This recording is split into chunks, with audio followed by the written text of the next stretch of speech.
베드로전서 1장 1절을 보면 본도, 갈라디아, 갑바도기아, 아시아와 비두니아에 흩어진 나그네, 이렇게 하나님의 거룩한 말씀을 시작하거든요. 그러니까 로마에 의해서 박해를 받고 있던, 흩어져 있는 나그네, 이 말이 얼마나 이렇게 좀 가슴 아픈 말인지 몰라요. 박해를 받고 고난 중에 있고 발붙이고 살 곳 없는 성도들에게 주신 말씀이 여러분 이 베드로 전서이거든요. 이렇게 고난 가운데 있었을 때, 핍박 가운데 있고 내일에 대한 소망이 없었을 때 베드로 사도는 너희가 누구냐, 우리가 누구냐라고 하는 정체성으로 신앙의 위기를 돌파할 뿐만 아니라 삶에 찾아온 고난을 이겨내게 하는 그런 길로 흩어져 있는 디아스포라 성도들을 안내하고 있는 거예요. 무슨 말이냐면, 우리가 삶의 위기에 도달했을 때 내가 누구냐라고 하는 영적인 자존심, 특별히 거룩한 성도라고 하는, 하나님의 자녀라고 하는 영적인 자존심 하나만 지키고 있어도 하나님께서 그 모든 위기와 시험과 환난 가운데서 건져낼 것이다 라고 하는 확신을 주는, 여러분, 성경이 베드로 전서라는 것을 저와 여러분들이 이해하셔야 합니다. 이렇게 여러분, 베드로가 우리가 누구이냐라고 하는 것을 이야기하기 이전에 신약 성경을 보게 되면은 성도에 대한, 우리에 대한 호칭이 달라지는 것을 보게 돼요. 맨 처음 예수님께서 말씀을 증거하셨을 때는 믿는 무리였습니다. 두 번째 등장하는 단어가 어떤 단어냐면 예수님의 말씀대로 훈련받고 살아가는 제자였어요. 세 번째, 초대교회 시대 사도행전에 들어서면서 이 믿는 자, 그 다음에 제자라고 하는 이름이 그리스도를 닮은 자, 그리스도께 속한 자라고 하는 그리스도인이었습니다. 여러분, 그러다가 후반기, 여러분, 이 핍박이, 박해가 극대화되는 사도들의 인생 말년에는 무엇으로 불리워지냐면 성도다, 이런 표현이 주를 이룹니다. 우리가 똑같은 단어가 쓰이는 것 같아도 시대별로 또 예수님의 사역과 교회가 세워져 가는 과정에서 우리를 부르는 호칭이 달라지는 것을 보았을 때 사도 바울이 오늘 우리에게 주는 호칭은 거룩한 성도와 더불어 무엇이라고 얘기하냐면 거룩한 제사장이다, 이렇게 이야기를 합니다. 이 거룩한 제사장이라고 하는 이 삶이 어떤 것을 의미하느냐라고 하는 것이 오늘 우리가 살펴본 이 본문 가운데 정확하게 여러분 소개되어 있거든요. 우리가 정확한 하나님께서 말씀하신 성도요 제사장의 삶을 살기 위해서 읽지 않았지만, 여러분 혹시 베드로전서 2장을 좀 펼쳐보시게 되면 2장 1절에서 3절 이렇게 되어 있습니다. 1절을 먼저, 베드로전서 2장 1절을 보면 뭐라고 되어 있냐면, 그러므로 모든 악독과 모든 기만과 외식과 시기와 모든 비방하는 말을 버리고, 이렇게 얘기했어요. 여러분, 우리에게 먼저 거룩한 제사장으로 성도로 살아가는데 우리에게 있어서는 안 될 것을 부정적으로 먼저 말씀하셨는데, 그것이 무엇이냐면 악독입니다. 여러분, 이 악독이 무엇이냐면 자기의 욕구를 성취하기 위해서 부당한 방법을 사용하는 것을 악독이라고 그래요. 악독에 관한 좋은 예가 사도행전 8장 23절에 드러나 있거든요. 내가 보니 너는 악독이 가득하며 불의에 메인 바 되었도다. 여러분, 하나님의 성령을 돈 주고 사고자 했던 여러분 시몬에게 준 말이에요. 악독이 가득하다, 그 말은 다시 말씀을 드리지만 자신의 욕구를 이루기 위해서 하나님의 은혜와 하나님의 방법이 아닌 인간적인 방법을 사용하는 것도 악독이다, 이렇게 이야기를 합니다. 저와 여러분들이 진정한 환난을 이겨낼 수 있는 하나님께서 거룩한 성도의 제사장으로 부름받은 사람이라고 한다면 우리에게서 하나님의 뜻을, 여호와를 잠잠히 기다릴 줄 아는 믿음이 있어야 돼요. 아무리 하나님이 주신 선한 기도의 제목과 비전인 것 같아도 내 힘과 내 뜻으로 인간적인 방법으로 이루어 가려고 하는 것을 성경은 악독이라고 이렇게 이야기하고 있다는 것을 잊어서는 안 됩니다. 또 하나, 괴율이라고 하는 것은 목적을 달성하기 위해서 사용하는 속이는 말이나 행동을 이야기하죠. 그러니까 거짓을 이야기합니다. 예수 믿는 우리에게 거짓이 없어야 되고, 외식 여러분들이 잘 알고 있지 않습니까? 속은 무덤 같은데 여러분 겉은 아름답고 화려한 그러한 신앙생활, 알맹이 없는 신앙생활 하는 거 외식 아닙니까? 시기는 여러분들이 잘 알죠. 질투와 비슷한 거죠. 비방하는 말, 다른 사람을 거스려서 불순종하는 말이 비방하는 말이죠. 이렇게 사도 베드로가 하나님의 거룩한 제사장으로 하나님께서 혼란 가운데서 건져낼 사람의 대상을 외적으로 얘기했을 때 악독이 없어야 되고 괴율이 없어야 되고 여러분 외식하지 않아야 되고 시기하지 아니하고 비방하는 말이 없어야 돼요. 그 다음에 긍정적으로 무엇이 있어야 되는지를 사도 베드로가 이야기하냐면 2절 말씀을 다 같이 한번 읽어보겠습니다. 2절 시작. 갓난 아기들 같이 순전하고 신령한 젖을 사모하라. 이는 그로 말미암아 너희로 구원에 이르도록 자라게 하려 함이라. 아멘. 중요한 것이 무엇이냐면 갓난 아기들 같이, 우리 지금 그 아기들 많이 와 있거든요. 아기들 같이 순전하고 신령한 젖, 그것이 무엇이냐면 하나님의 말씀이에요. 사도 베드로는 하나님의 말씀을 사모하는 인생이 하나님의 거룩한 제사장일 뿐만 아니라 그들에게 하나님의 구원의 역사와 하나님께서 함께 하시는 은혜가 있겠다는 것이죠. 우리 사랑하는 성도 여러분들이 2018년도에는 악독이 없고 괴율이 없고 외식이 없고 시기가 없고 비방함이 없을 뿐만 아니라 오직 정말로 하나님 앞에서 순전히 말씀만을 사모하는 인생을 살게 되면 하나님의 거룩하고 신령한 제사장이 되어서 주님이 원하시는, 내가 원하는 것이 아닙니다, 하나님께서 디자인하시고 하나님께서 설계하신 하나님의 신령한 집으로 지어져 가게 되는 놀라운 역사가 일어나게 될 줄로 믿습니다. 여러분, 올 한 해 2018년도 얘기합니다. 우리 교회의 신앙의 목표가 무엇이냐면 거룩한 제사장이 되는 삶이에요. 우리가 그리스도로 말미암아 하나님이 기뻐하시는 거룩한 제사장이 되는 삶이, 여러분, 그러니까 주제가 어떤 말씀이겠어요? 베드로전서 2장 5절에 있는 말씀이거든요. 외적으로 신령한 젖을 사모하고 말씀을 사모하고 그렇게 부정적인 신앙의 태도를 견지하는 사람에게 하나님께서 주신 것이 무엇이냐면, 이제 우리가 읽은 본문에서 이야기하는 대로 신령한 집으로 지어져 가기 위해서 산돌이신 예수 그리스도로 말미암아 하나님 앞에 거룩한 제사장이 되는 삶을 이야기하고 있습니다. 그런데 어떻게 거룩한 제사장 된 삶을 살까요? 예수 그리스도와 연합하는 것을 이야기합니다. 여러분, 예수님을 4절 말씀에서 산돌이다 이렇게 이야기하고 있죠. 그러니까 우리가 거룩한 제사장의 삶, 그것은 추상적인 것이 아니에요. 예수님과 하나 되어서 모퉁이 뚫으신 보배로운 산돌이신 예수 그리스도와 내가 연결되어 있느냐 연결되어 있지 않느냐가 거룩한 제사장의 삶의 가장 내적인 첫 중요한 추초들이에요. 그러니까 다시 좀 말씀을 드리면 어려운 것 같지만 외적으로는요, 악독이 없어야 됩니다. 괴율이 없어야 됩니다. 외식이 없어야 됩니다. 여러분, 우리가 비방하는 말이 없어야 돼요. 그와 더불어 시기가 없어야 되죠. 중요한 것은 우리가 하나님의 말씀을 사모하는 인생을 살아가는 것이 거룩한 제사장의 외적인 열매라고 한다면, 내적인 열매는 첫 번째, 나는 예수님과 연합하여 있느냐라는 것이 중요해요. 나는 예수님과 연합하여 있느냐. 사랑하는 성도 여러분, 올 한 해 산돌이신, 살아계신 돌이신 예수 그리스도 두 가지 의미를 가지고 있거든요. 돌은 변하지 않는다는 것과 돌은 지탱하는 힘이 있어요. 그러니까 변함없이 우리를 지탱해주는 살아계신 돌이신 예수님 위에 인생을 세운 사람이 거룩한 제사장이에요. 그러니까 우리가, 여러분, 이 거룩한 제사장을 추상적으로 생각하는 것이 아니라 예수님과 동행하고 있고 예수님과 연합해 있으면 그 사람이 신령한 제사장인 줄로 믿습니다.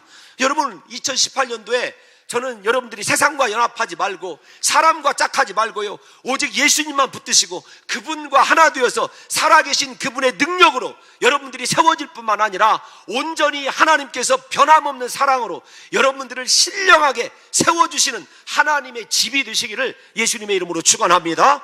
주님이 우리에게 꿈꾸는 것은요, 세상에서 영광이 아닙니다. 하나님 안에 있는 그분의 소망과 그분의 역사와 임재를 담을 수 있는, 영광을 보여줄 수 있는 하나님의 집이 되는 것이 하나님의 꿈이에요, 우리를 향한.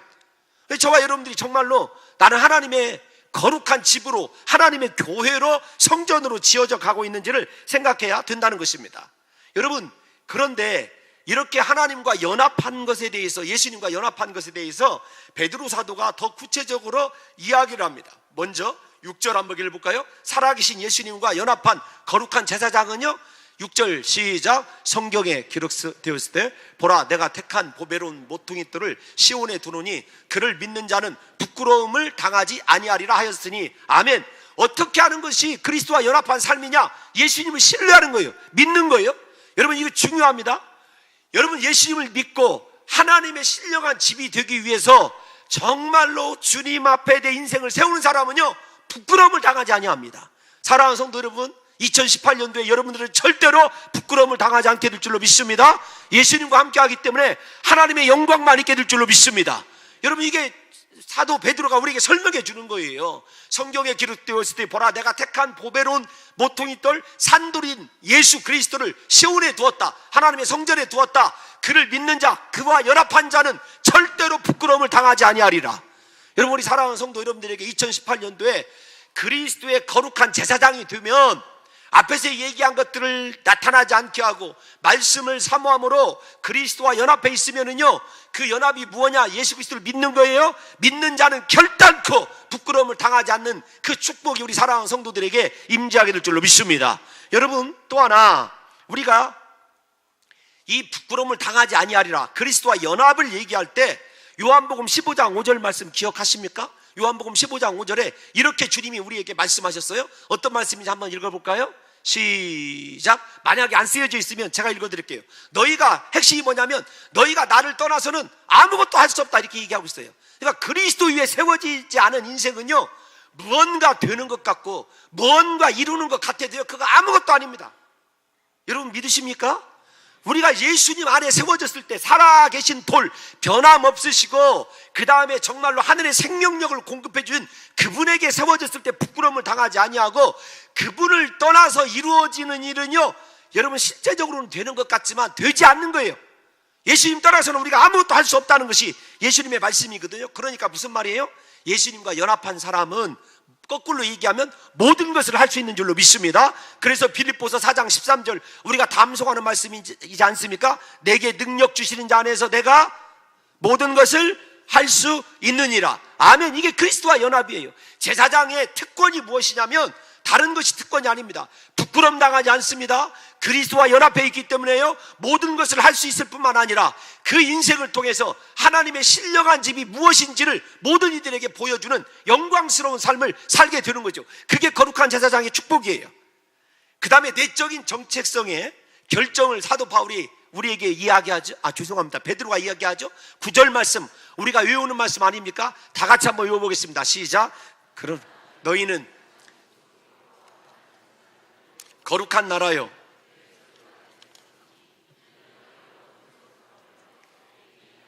들어가게 하신 이의 아름다운 덕을 선포하게 하려 하심이라. 아멘. 왜 우리가 수치를 당하지 아니하고 산돌이신 그리스도와 연합해 살아가면 하나님의 은혜와 능력이, 생명이 내게 공급되냐면 그분의 덕 때문에 그래요. 그분의 이름과 그분의 영광 때문에 그런 거예요. 하나님께서 우리를 왜 저렇게 택하신 족속, 저거 어디에 나오는 거죠? 우리가 지금 새벽마다 성경 어디를 살펴보죠? 출애굽기 19장 6절에 있는 말씀이에요. 다 같이 출애굽기 19장 6절 말씀 한번 볼까요? 출애굽기 19장 6절 시작. 너희가 내게 대하여 제사장 나라가 되며 거룩한 백성이 되리라. 너는 이 말을 이스라엘 자손에게 전할지니라. 아멘. 하나님께서 하나님의 영광 때문에 그리스도 위에 세워진 자들을요, 4개의 직분을 통해서 우리가 어떤 자인지를 다시 한번 얘기를 해주는 거예요. 그러니까 이것을 붙드는 인생은 여러분, 흩어진 나그네로 살아도 세상 가운데 환난 당하고 고난 당하고 핍박 당하는 것 같아도요, 그 인생에서는 하나님의 기적이 일어납니다. 하나님의 영광이 선포되는 줄로 믿습니다. 왜냐하면 그분의 살아계신 이름 때문에 그래요. 우리가 잘 아는 대로 택하신 족속은 무엇이냐면, 여러분, 예수 그리스도께서 그분의 피를 주고 우리를 사셨다는 말이에요. 이 말씀의 원래 출처는 이사야 43장 20절 말씀인데, 너희는 택하신 족속이라고 얘기를 하고 있어요. 하나님께서 너희를 하나님의 백성으로 택하셨다라는 거예요.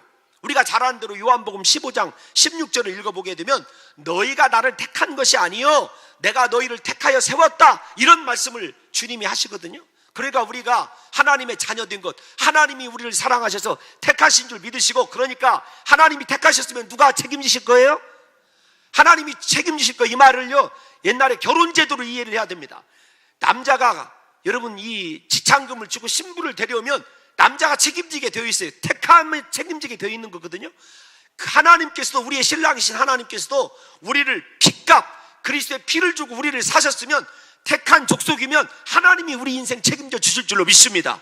이걸 이해하면 하나님이 내 인생 책임진다고 하는 믿음이 있으면은요, 여러분 어디 가셔서 기죽지 않아도 돼요. 하나님께서 내 인생 책임져 주실 것이기 때문에 여러분들이 어디로 가시든지 형통하게 될 줄로 믿습니다. 여러분, 베드로후서 1장 10절을 읽어보면 베드로 사도가 하나님이 택하셨다라고 하는 것을 얼마나 소중히 여기는지를 이렇게 얘기합니다. 10절 다 같이 읽어볼까요? 그러므로 형제들, 시작. 그러므로 형제들아 더욱 힘써 너희 부르심과 택하심을 굳게 하라. 너희가 이것을 행한즉 언제든지 실족하지 아니하리라. 아멘. 나는 하나님이 택한 족속이란 믿음이 있는 사람은요, 절대로 실패하지 않습니다. 넘어지지 않습니다. 하나님과 동행하게 되는 역사가 일어나길 줄로 믿습니다. 여러분, 두 번째, 왕 같은 제사장. 왕은요, 통치하고 선포하는 거예요.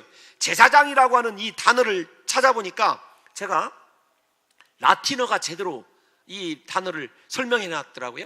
라틴어로 제사장이 무슨 말이냐면 폰티펙스라는 말인데, 이 말은 다리를 놓는 사람 이렇게 되어 있어요. 영어로는 브릿지 빌더 이렇게 되어 있더라고요. 제사장은 하나님과 세상에 다리를 놓는 사람이에요. 우리가 여러분 세상에 비굴한 자가 아니라, 약자가 아니라 그렇게 악한 세상에 대해서 하나님과 연결해주는, 여러분 정말로 제가 그래서 야, 이거 중요한 말이구나 이렇게 생각을 했어요. 그래서 제가 앞으로 제 암호를 폰티펙스 이렇게 바꾸려고 했어요. 아무도 모르는 라틴어로. 브릿지 빌더 이렇게 얘기하면 다 알 것 같아요. 근데 여러분 생각해보세요. 왜 왕이란 말을 썼냐면, 우리가요 세상에 대해서 약자인 것 같아도 왕은 통치권이 있어요.